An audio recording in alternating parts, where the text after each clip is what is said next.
నమస్తే సర్పంచ్ గారు, ఏదో వెళ్ళొస్తున్నారు? నమస్తే సూర్యరావు గారు. ఇక్కడికే అండి. మన రంగయ్య గారు ఉన్నారు కదా, వాళ్ళ అబ్బాయి సివిల్స్ కి సెలెక్ట్ అయ్యాడంట. అభినందించడానికి వెళ్తున్నాను. మీ పనే బాగుందండి, రోజుకొకరిని అభినందించడానికి వెళ్తున్నారు. రంగయ్య నిరుపేదండి, చాలా కష్టపడి వాళ్ళ అబ్బాయిని చదివించాడు. వాళ్ళ అబ్బాయి కూడా బాగా చదివి సివిల్స్ కి సెలెక్ట్ అయ్యాడు. రేపటి నుంచి వాళ్ళ జీవితాలే మారిపోతాయి. అవునా అండి, చాలా సంతోషం.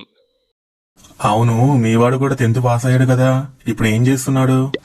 అవునండి, వాడు ఇంటర్ ఫస్ట్ ఇయర్ ఎంపీసీ చదువుతున్నానండి. అవునా, మంచిగా చదివించండి వాడిని. అలాగే అండి, వెళ్ళొస్తాను.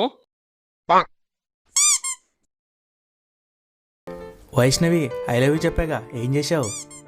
మన ఛానల్కి 100K సబ్స్క్రైబర్స్ వస్తున్నారు. ఏం చేస్తున్నావురా? కనబడట్లేదా నాన్నగారు? టీవీ చూస్తున్నా, రండి మీరు చూద్దురు గాని. ఇంత కష్టపడి ఫీజులు కట్టి నిన్ను చదివిస్తుంటే నువ్వు టీవీ చూస్తూ టైం వేస్ట్ చేస్తావా?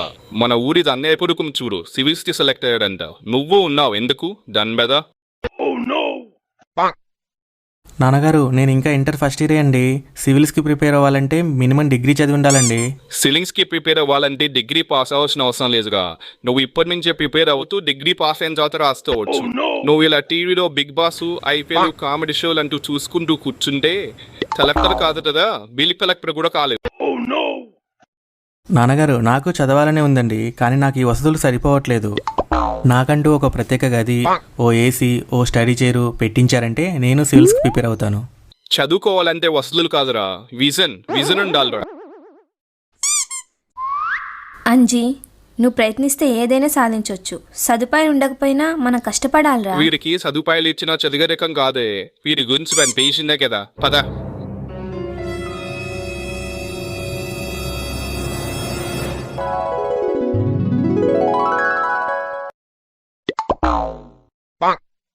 వైష్ణవి, ఐ లవ్ యూ చెప్పాగా, ఏం చేశావు? మన ఛానల్కి 100K సబ్స్క్రైబర్స్ వస్తేనే నేను లవ్ యాక్సెప్ట్ చేస్తా. విన్నారు కదా. ఏంట్రా ఇప్పుడు చూసినా ఈ టీవీలు, వీడియో గేమ్లేనా? చదివి లెగబెట్టేది ఏమైనా ఉందా? నాన్నగారు, నేను ఎందుకు చదవాలి? నాకు కావలసినవన్నీ ఉన్నాయి. డబ్బుంది, ప్రాపర్టీస్ ఉన్నాయి. నేను కష్టపడి చదివి ఇవేగా సంపాదించాల్సింది. అన్నీ ఉన్నప్పుడు చదవడం ఎందుకండి? రే, చదువుకుంటేనే ఇవన్నీ కాపాడుకోగలుగుతావురా, లేకపోతే వ్యసనాలకు అలవాటై ఎదవవుతావు. ఉండు, నీ సంగతి చెప్తా. ఎందుకో నాన్నగారు, మీరు ఇన్ని వసతులు కల్పించినా నాకు చదువుకోవడానికి ఇంట్రెస్ట్ రావడం లేదు. ఎందుకు వస్తుందిరా? 3 పూట్ల తిని తాగి దున్నపోతుల బలిసావు కదా, ఇంకా ఇంట్రెస్ట్ ఎందుకు వస్తుంది? నాన్నగారు, ఏంటి కళ ఇది? అబ్బా, ఏంటో కల్లో అంత రిచ్ అయినా మా నాన్న నన్ను తిడుతూనే ఉన్నాడు. మా నాన్న నా నాన్న అయితే రిచ్ అయినా చేసేది ఏం లేదు. పడుకుందాంలే.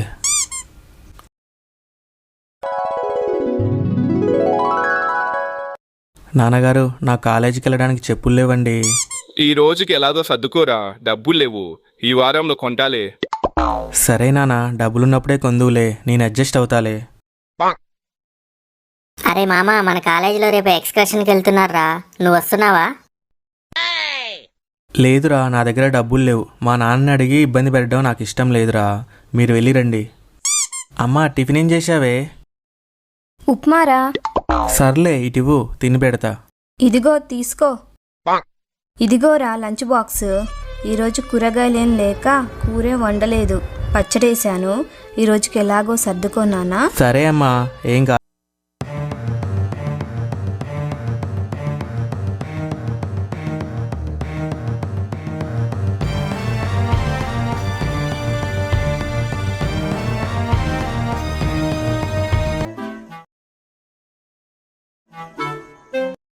నానా, నేను స్టేట్ ఫస్ట్ వచ్చాను.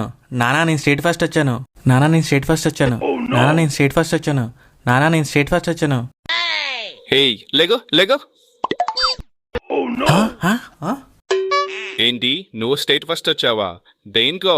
నిద్రపోవడంలోనా, తల్లుగాండల్లోనా? నువ్వు స్టేట్ ఫస్ట్ ఆడవు ఇంట్లో. నీ సంగతి మనకు తెలిసిందే కదా. కళలు ఇదంతా కళ, నిజమైతే ఎంత బాగుండునో. దీనికంటే ముందు నాకు ఇంకో కళ కూడా వచ్చింది. అందులో నేను చాలా రిచ్, అయినా నేను చదవలేదు. ఈ కళలో నేను చాలా పూరు, అయినా నేను కష్టపడి చదివాను, స్టేట్ ఫస్ట్ వచ్చాను. అంటే దీన్ని బట్టి నాకు అర్థమైంది, చదవడానికి కావాల్సింది ఫెసిలిటీస్ కాదు, చదవాలనే కసి. ఈ రోజు నుంచి నేను కష్టపడి చదువుతాను, మీరు చదవండి. ఈ వీడియో మీకు నచ్చినట్టయితే లైక్, షేర్, కామెంట్ చేయండి.